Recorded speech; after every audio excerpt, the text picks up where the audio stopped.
Good morning, comic book fans. Welcome back to Comics in 5 Minutes Free Palestine. I am your ever-loving host, Shorty. Now I'm going to review a Ram V comic book today, and I know what you're all thinking. You've watched enough of my videos. Shorty, why don't you say it's a Ram V comic book? It's amazing, move on. That way we don't have to listen to you speak for another 4.5 minutes. Well, first of all, screw you, my accent's adorable, everyone says so. Secondly, this is a Ram V book where I was mildly nervous if I was going to love it as much as I have some of his other stuff, simply because from what little I knew about it, I knew Black Tower, the Raven Conspiracy, was going to be a kind of espionage spy-esque kind of thriller. This is not my go-to genre of choice in almost every medium. Occasionally, I will kind of like some movies which have elements of that. Sometimes I'll read a comic book which might land in that area, but I like things which play around with it instead of doing it as expected. And Ram has done some other spy stuff before, and it was fine. I mean, in terms of comic books in general, it's a pretty good comic book. It's Ram V, he's amazing. But it didn't really work for me in the way I wanted it to, because it's just, yeah, cool. Spies going from doing spy things. Sure, it's very interesting for an awful lot of people if they wouldn't keep making James Bond movies, but for me, probably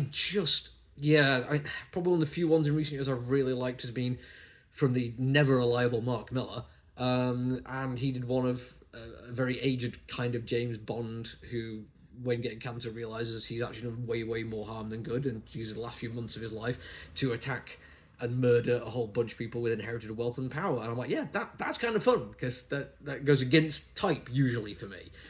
This one, it does feel like it is within type, but it manages fairly early on to grab my attention in some very impressive ways. First off, it's the Mike Perkins and Mike Spicer of it all. Perkins is an amazing artist. Go and check out his Batman First Night stuff, to absolutely beautiful, oversized hardcover collections already available on shelves just over there in my store. Absolutely amazing. His artwork is spectacular, and his London in the rain or at night in this book are amazing. I mean, that's not the only things he does. Every single character feels brilliantly realised. We get so much from them from just the way they exist in the world, but it is the world overall which really grabbed me. And it is also the fact that, unlike the comic I reviewed yesterday, which was very cool and had a very nice third act supernatural twist, this one, the supernatural stuff is front and centre. Page 2, final panel, weird, wibbly, gribbly, I think would probably be a better description of it, and Perkins' artwork really leans into this very effectively. It is grotesque horror. Even though it is not the biggest, scariest, most terrifying thing I've seen in a comic book, even recently, it is unsettling. It is something you don't expect to see where it is, and the detail on it shows how much thought's been placed into how the creators want the audience to feel when they see it. And I love that from it.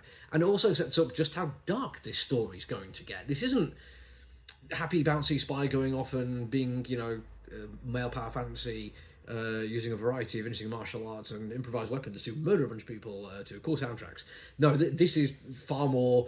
There is a deep underlying current of malfeasance going on. There is supernatural shenanigans abroad. Nobody is a hero at all in any part of this story, and we are along for the ride to see where this dark path will lead. Speaking of the characters being none of them heroes, the characters are fantastic. It's another very much Ram V thing he does. I've never ever disliked the way he does characters.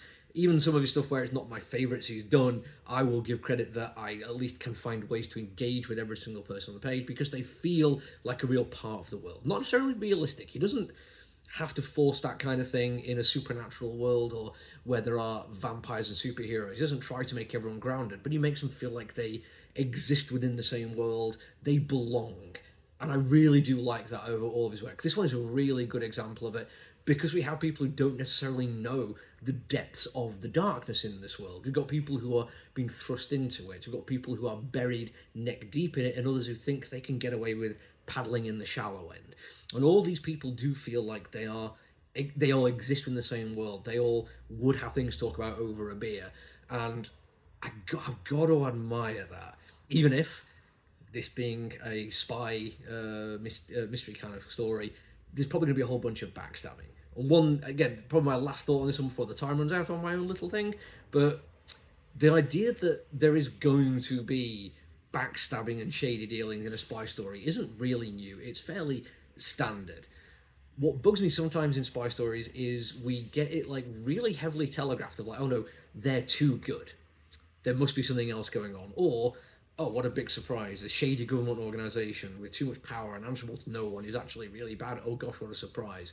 This one, because there is no heroes, it feels like the moral grey that runs throughout means I have absolutely no idea which way it's going to land in terms of the people doing things for maybe good reasons, but for using bad methods, or the other way around.